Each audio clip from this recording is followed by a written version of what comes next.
if I want to open up this bottle right now, and I want to cut out the glass with this, we're going to be using color range. Color range is really, really good for this kind of thing, and I'll show you. So let's choose select, and we're going to choose our color range. So just click here. Obviously, we want to select white. You know what? If we just click there and just do the white, let me show you what happens. Without doing anything else, I'm just creating a mask. Look at that. It's kind of cut it out, but you know, some bits missing. So let's go back. So let's go back to the select. Let's go back to our color range.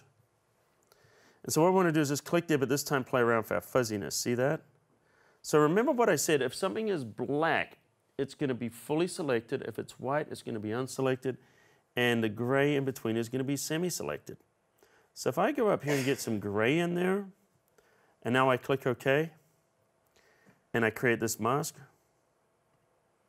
notice now, let me open another image so you can see that.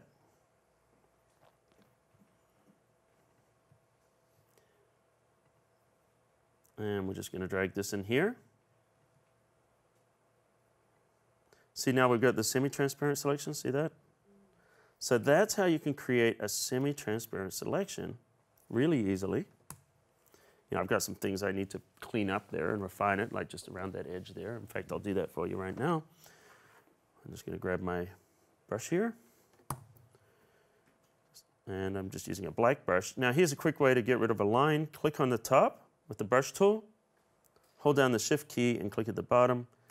And that will join the dots and get rid of that line. So I don't know if you guys saw it. But see how now we've got a semi-transparent selection there? So using the color range is a great way of working with this. This works the same for smoke. You know, when you got like a lot of fur and things like that, it's a great tool to work on there.